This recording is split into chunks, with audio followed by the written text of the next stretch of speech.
And now, turning to our program, please welcome Karine Moreno-Taxman, retired senior attorney of the U.S. Attorney's Office for the Eastern District of Wisconsin, to introduce our panel.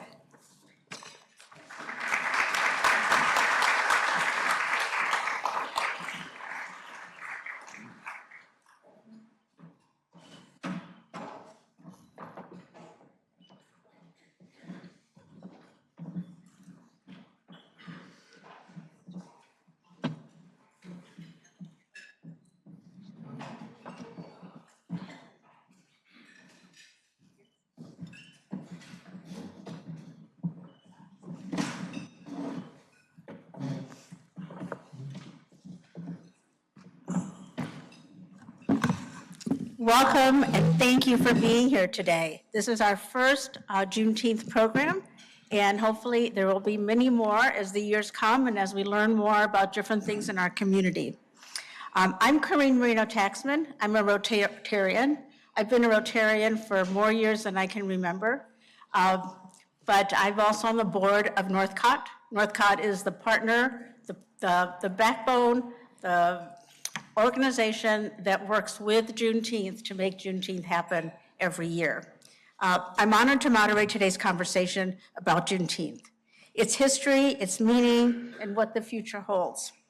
We really have, Milwaukee has really been the center of where Juneteenth has been put throughout the country. We have one of the biggest programs, one of the oldest, and you're going to hear the history of how it started here. So you're going to learn a little history, you're going to learn a little bit about what we do, and then you're going to learn about how Summerfest is working with Juneteenth and partnerships. And then you'll also meet Sydney, who is Miss Juneteenth.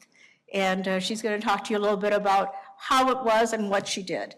We have a great panel, and so I'm not going to talk much because we are watching that clock. We've got Erin over here who's going to make signs if we screw it up, or if you've heard too much, put your hands up and let us know. So I always think it's good to know the history. Where do we come from? How did we get here? And so we're going to turn it over to Clayborn, and Clayborn is going to help lay out the foundation for us of what is the history of Juneteenth. He is from the Wisconsin Black Historical Society. He's the one who founded the Black Museum, the Holocaust Museum, and he is a wealth of knowledge. And so in a few minutes, he's going to try to give you a history of it. He's also got some amazing panels down there. I really invite you to go look at them because it shows a lot of the history of Milwaukee and Wisconsin. So good afternoon, good afternoon, good afternoon, everybody. Wake up. I know y'all had a nice lunch. We're going to get down to facts now. So I'm going to talk about Juneteenth Day. I participated in Juneteenth Day from the very beginning as a news cameraman and the producer for Channel 4. But then I went on to become a historian, and so I chronicle the history. So let's talk. There are two important dates here when we talk about Juneteenth Day. We talk about the Emancipation Proclamation. Abraham Lincoln writes that, and he intends for us to be free. But please know that it's executive order. You all know what executive order. It don't hold its weight on no water. It don't mean nothing. And so Abraham Lincoln writes Emancipation Proclamation, and it goes throughout the war, but it is the along with the executive order comes the 13th Amendment that actually Congress passes that actually frees people of color. It's the 13th Amendment that frees people of color. Congress also passes the 14th Amendment, which gives us citizenship, all very important, an important ingredient to real freedom. And then finally, the right to vote that comes in 1870. So those four laws gives us real freedom, but it is the Emancipation Proclamation, it's the 13th Amendment passed by Congress to say that freedom is real. The 14th Amendment that gives us real citizenship, and you all understand what citizenship means, and the 15th Amendment, the right to vote. But then where do we come with Juneteenth Day? Because that's a separate day. 2.5 years later, in Galveston, Texas, General Granger goes to Galveston and he says, I see thousands of people of color in those fields still working. They are free, and don't you know? So he goes from church to church, to community activities, and he announces that the Emancipation Proclamation, the 13th Amendment, has been passed, and they are indeed freedom. And so we celebrate Juneteenth Day as the General Granger going to Galveston, Texas, declaring that freedom is significant. And now, before I shut up, because I have a limited time here, I want to say to you, there are tons of things happening in Milwaukee, Wisconsin during that same period. You've heard of Joshua Glover, you've heard of African Americans coming to the state of Wisconsin. Wisconsin had a regiment that actually participated in the Civil War. 29th F Company was very active in the Civil War. There were individuals who came back from the Civil War and made major contributions to the city of Milwaukee and the state of Wisconsin. So that there's a bigger story than that of just Emancipation Proclamation and Juneteenth Day. Thank you. And I'll be over here to answer any questions. You may have some panels that you can see, that you can read about individuals that participated in the Civil War. Thank you, everybody.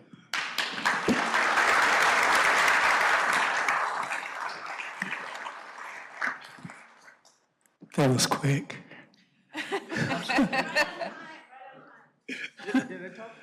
No. So I'm Tony Kearney. I'm Executive Director of Northcott Neighborhood House. And I was going to say that Tony and I have worked together for over 30 years. We have helped people learn how to build houses and how to get schools going and helping people avoid the criminal justice system and change their lives. And being a prosecutor, that's very important to me and has always been, because everybody can't go to prison forever.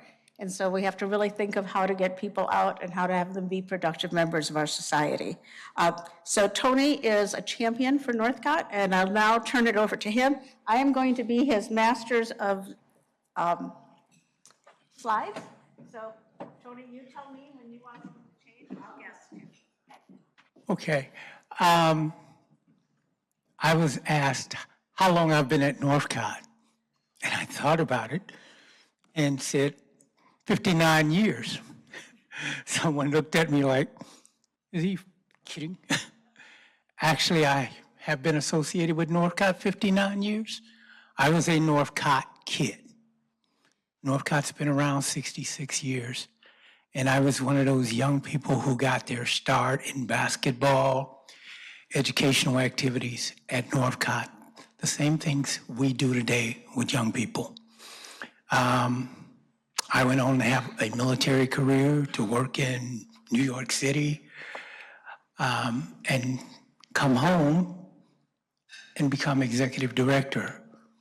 I spent 18 years just working for Northcott, doing whatever needed to be done before I became executive director 7 years ago.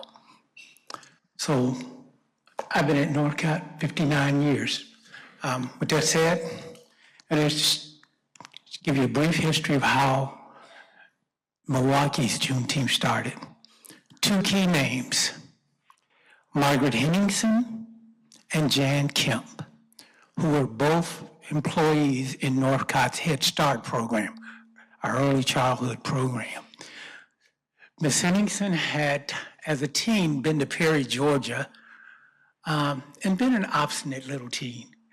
Refused to step aside for a white person, and told her grandmother that they didn't know they were free. She was from Milwaukee, and you Southerners are still letting white people run over you, tell you what to do. So her great-grandmother challenged her with, do you understand Freedom Day? And as Margaret in later years thought about it, 1971, they went to the executive director of Northcott and said, hey, we want to do a Juneteenth Day celebration. According to Ms. Henderson, everybody backed off. It's like, oh, one, that's too much work, and two, they're not going to let us do it. So fortunately for her, Ben Johnson, who's current president of Northcott's board, was an alderman at the time. It was his first year as an alderman in 1971. And he actually got the permit to do Juneteenth, which was a 4-block activity. Well, we're 55 years in, and it is 1.7 miles.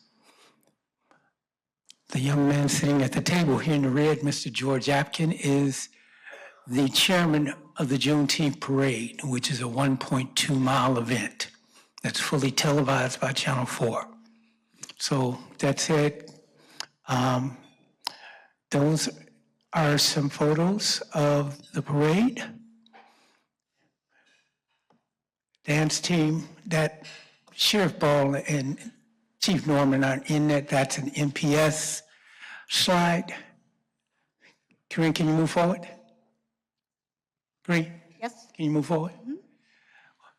So we broke up Juneteenth into zones because we wanted everybody to have something.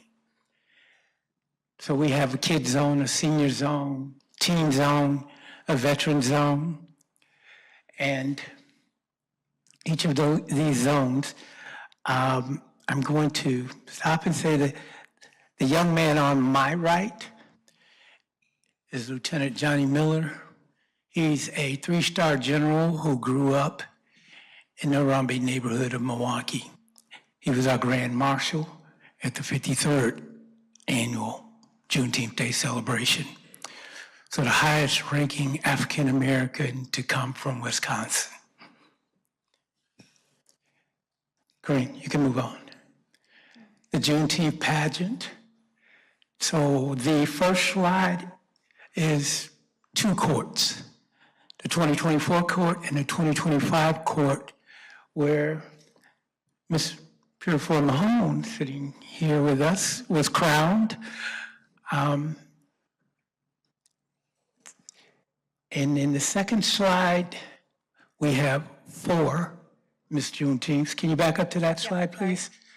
The young lady that's in the black, that's Alderwoman Malele Coggs. She was the 2nd Miss Juneteenth. The young lady in the green is Zoe Chambers. She was Miss Juneteenth 2024. And Alderwoman Coggs' intern during 2025. Terry Mills is Miss Juneteenth 2022. And then there's Sydney. Let the bag out. Sydney has just been accepted into Morgan State.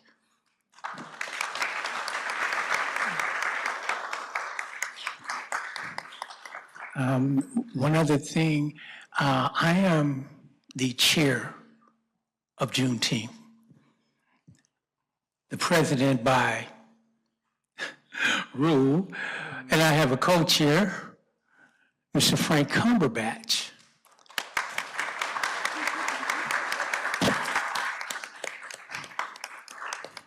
Frank and I have a committee of 53 very, very dedicated individuals that help make Juneteenth happen. We also have about 300 volunteers. Between donors, volunteers, and that planning committee, Juneteenth works. It is not just an African American holiday. Please understand that. It is an American holiday.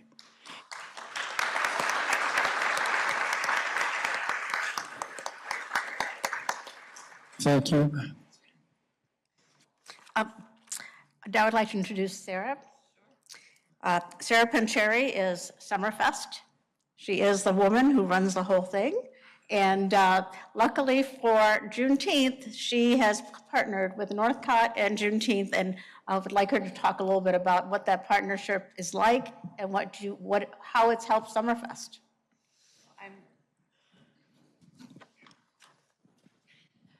I'm certainly not going to let that happen without my partner, Tony. And I would ask that you jump in here, because the way that this came to be is in 2025, we recognized that the Summerfest opening day was on June 19th.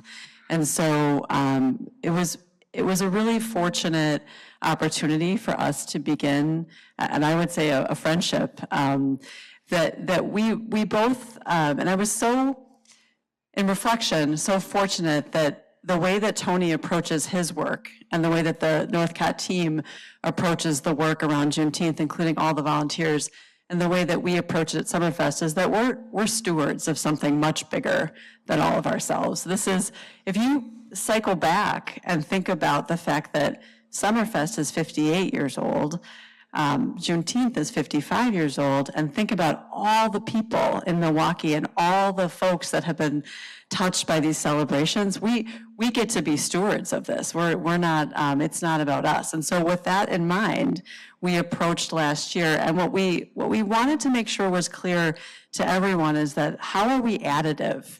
How do we lift and elevate the idea of City of Festivals, which, as you think about Milwaukee's long tradition of summer, there's no better example than a 55-year-old Juneteenth and a 58-year-old Summerfest, and how we all as a community work together to make all of that happen, and last year on the same day.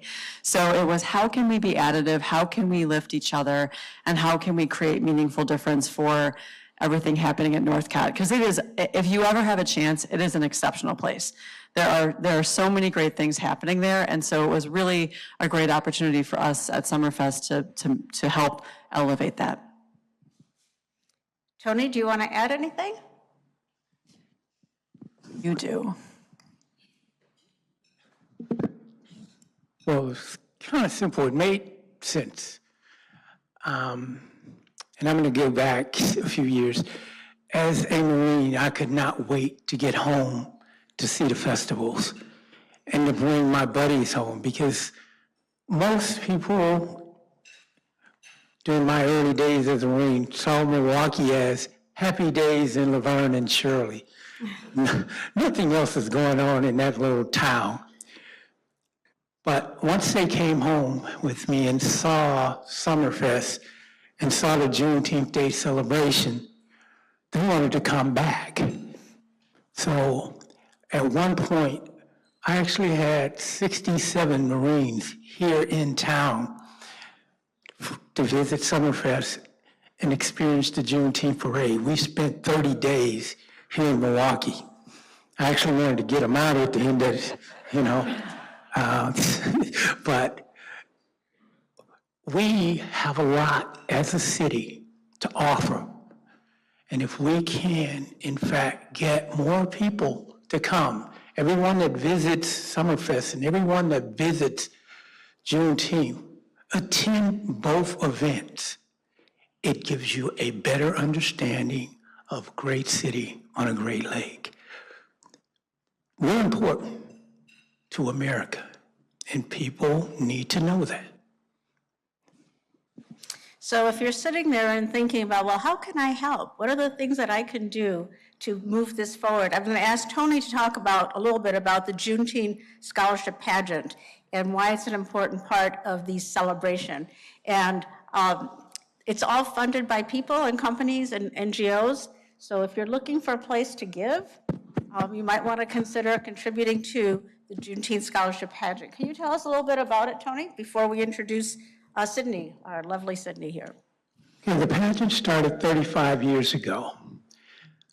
It was a way to actually create scholarships for young people. And I actually really want to leave it at that. Sydney is the prime example. You saw the 4 Miss Juneteenths. Well, the 34 are doing great. They're all over the place doing wonderful things. And for us, we want young people like Sydney to go on to college and have no worries, because they have the support system of the previous 35. That is extremely important, and I say 35 because we are very, very close, June 6th, to having the 35th Miss Juneteenth, and they automatically by virtue of becoming Miss Juneteenth, are members of that alumni association and have a support system. But we need to support them through college because scholarships that they may receive cover books and tuition. It doesn't cover the ancillary things. For all of us who've gone to school and had children in school, once you pay tuition and housing, there's a lot more that has to go. So we've looked at ways to support them long-term and to ensure that they have a bright future and are going to take leadership roles like Alderwoman Cox. Thank you. So now we come to Sydney. Sydney, I watched her be selected as Miss Juneteenth. We now have both Miss Juneteenth and Mr. Juneteenth. The program has expanded, and so the scholarships now go to both groups. And they have, to be able to be a Miss or Mr. or a Juneteenth, the requirements are quite stringent. You have to have a certain grade point average. You have to write about why Juneteenth is important to you. You have to come and perform, and you have to talk about yourself, and you have to go out in the community and help people. And so just to get in the door to apply is hard. And then to become Miss Juneteenth is amazing. And we would have had Mr. Juneteenth here too, but he is off to school, right, Tony? Yes, so school somehow took priority over Rotary Club. So tell us a little bit about you, Sydney, and what made you think that you wanted to try to be Miss Juneteenth? Alrighty, okay, it's my turn. Alrighty, so the previous director of Northcott is actually Mac Widow, who I grew up knowing, that my parents have known, and they always encouraged me. Well, my parents and Mac Widow had always encouraged me to join the pageant since I was a youngster. And it didn't dawn on me until my junior year in high school. It was actually the last day for the deadline. I was just like, you know what? I'm just gonna apply, I'm just gonna do it. I really just wanted to step out of my comfort zone. I graduated from Brookfield Academy last Saturday. Thank you. Thank you. And I honestly wanted to step out of my comfort zone. From my first day of high school at Brookfield Academy, it was just a culture shock. Coming from the inner city, I honestly just wanted, as I stated before, I just wanted to step out of my comfort zone and be able to represent something that was bigger to myself. And I realized what I was doing while I was writing my essay and applying to become Miss Juneteenth. Along with that, it's a long history of, as Tony has mentioned before, sorry, I don't call him Tony, it's Mr. Kearney, that was well. Yeah, as Mr. Kearney has stated before, the previous Miss Juneteenth, the alumni system is a support system. And when I was crowned Miss Juneteenth, it was more, once I was crowned, I realized it was more than just a title. When I became Miss Juneteenth, people looked up to me. It were my younger cousins, there were younger individuals who look up to me, and even individuals who I didn't even know, older people and older generations, it was like, oh, I recognize you from the TV, you're so beautiful, I'm so proud of you. And it really just uplifted my spirit, if I'm being completely honest. Something that I stated at the Juneteenth pageant during the interview question, they asked me, what would you do different? What would you do if you were crowned Miss Juneteenth? And I stated that I wanted to raise awareness of mental health, not only in teens, but just raise awareness of the situations and circumstances that people may undergo and how that may affect their lifestyles. And with that, when I was crowned, I was actually offered the opportunity to become the president of West Care, Wisconsin's Youth Action Council, where I was able to network with individuals between the ages 13 and 18 and sometimes even older. And one of my proudest accomplishments is I heard someone who was in the system and was in who was in the system and was locked up, that they went to go back to school and get their GED, and they're actually in class now. And to have people that rely on me, well, not even rely on me, but know that I am reliable. and to show that they can be dependent on me and encourage them and lift them. And that's just always what I wanted to do. Going back, I know everything is like being reiterated already, but Juneteenth is not just Black history. And I always want to say that even at my school, Juneteenth is not just Black history, it's American history. It's something that we have to live with throughout the world daily. And even the fight is still going on continuously. Even though it was delayed back then, we're still continuing to fight today.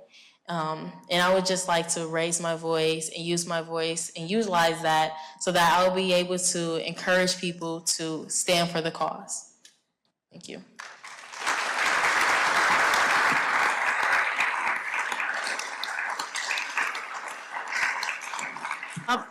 Sydney, what does a scholarship mean to you? Has it made a difference for your life and what you're planning to do with regard to college? Yes, so as we know, college is expensive. Even with the scholarships that I have received, they have not fully covered all of my tuitions and costs and funds that go into college. So with the scholarship, I have been able to pay my application fees and things in sort that will be able to help me in the future when I attend Morgan State University in the fall. I think we are right on time. And before we do that, though, I wanted to let you know that our club has decided to partner with the North Shore Sunrise Club, and we are going to have a table at Juneteenth this year. So this is a good time. There's a table of the list out there. Jim Milner has agreed to be the coordinator extraordinaire for that. You can sign up hours or times that you want to come. And we're also looking for a tent and a table. That's what we have to bring. We have to bring our own tent and table. So if you have a tent or table that we can borrow or both, please let us know. And please join us. If you haven't been to Juneteenth, you will love it. Every time I go there, I leave feeling happy. You know, freedom is really, taking away someone's freedom is taking away their civil rights. It's really, you are not a human being if you're not free. And so when you think about that, that is so profound. Not having food is not the same as not being free. Being free is what makes America great, and Juneteenth stands for that. So I'm really proud to be a part of it and to do my little part with Northcott, but come to see us, come and be part, come and join the table. It's a great way to meet new people and culture and food, lots of music. And so please sign up to be there. We have now some time for questions.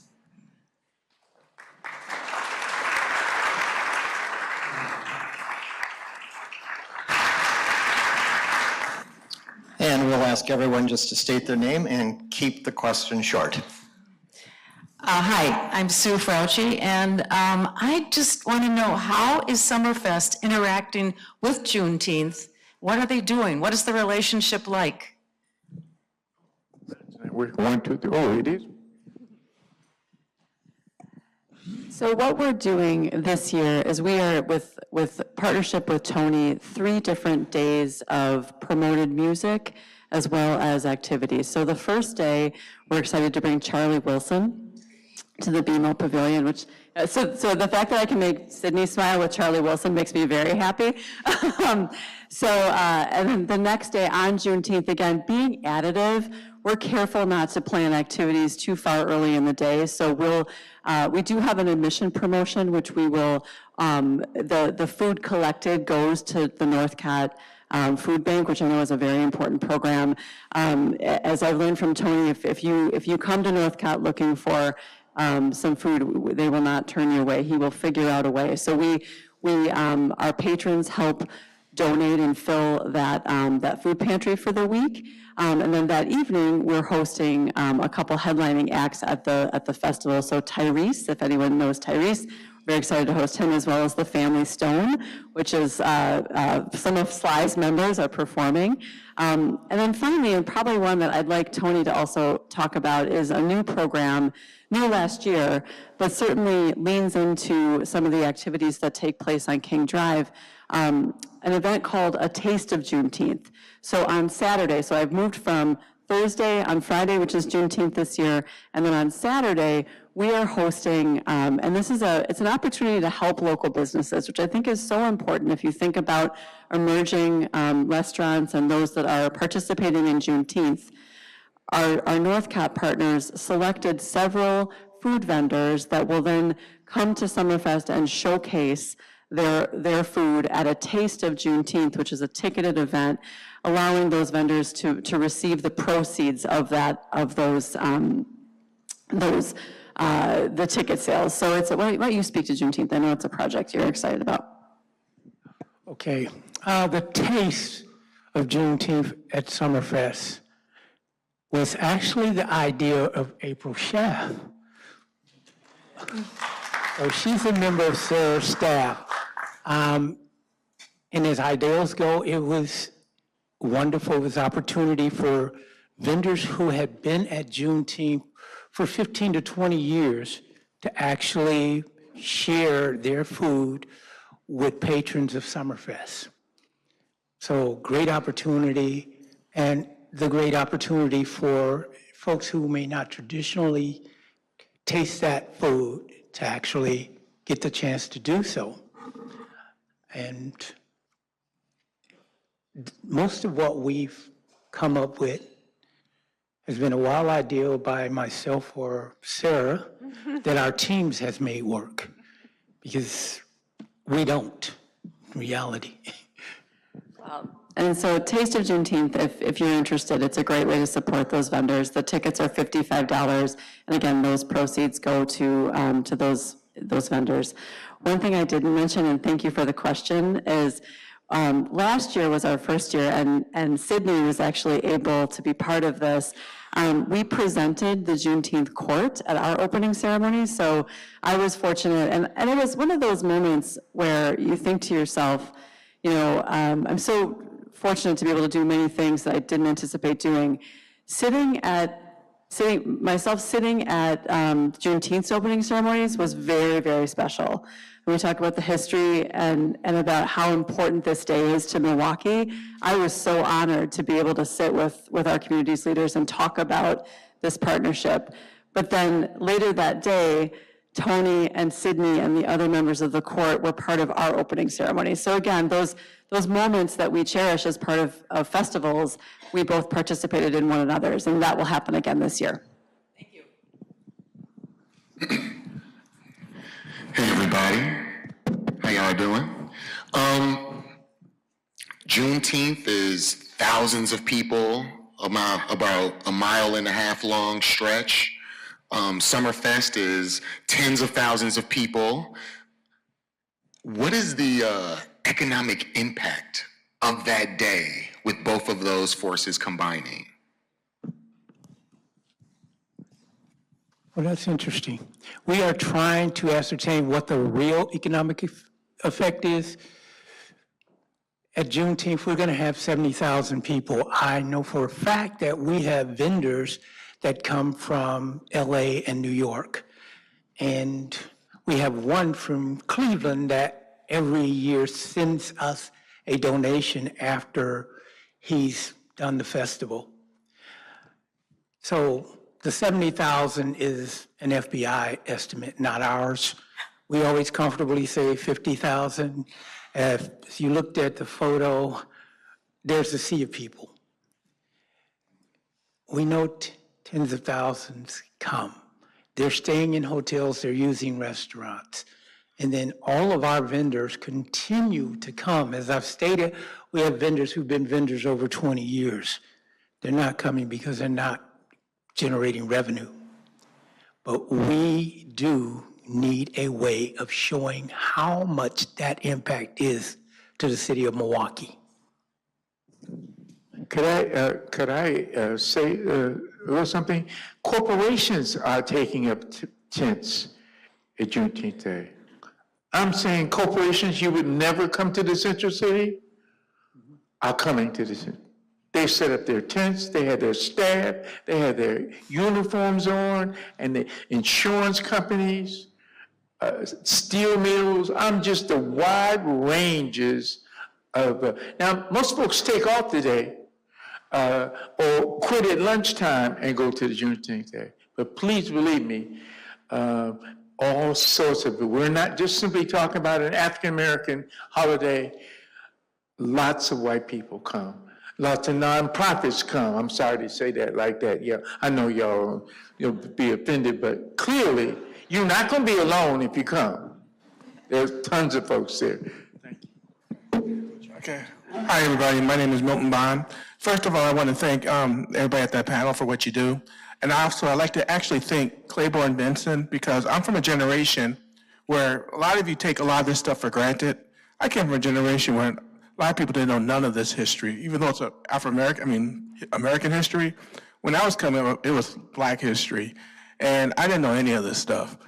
But fortunately, in the 70s and 80s, because of Clayborn, and I guess for clarity, he founded, I believe, the Afro-American Society.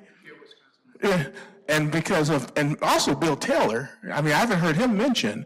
You know, he did a lot of work back in the 70s and 80s, and I learned a lot from Clayborn and Bill, you know, and also from Dr. Cameron, who I thought was the founder of the Afro-American Holocaust Museum, if I'm correct. You know, so I just wanted clarity on that.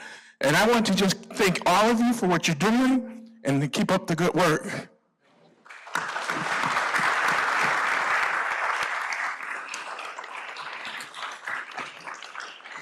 So I'm just going to have Sydney stand up and show you the beautiful dress she's wearing. And her cousin made it for her. That's part of the pageant. You have to also come with clothes that reflect your heritage. And if you get a chance to, it's got jewels on it. It's just gorgeous, and she wears it very well. She is.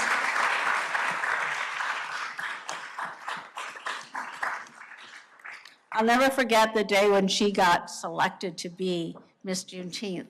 And this man stood up and said, "I'm her father. I'm her father. That's my girl."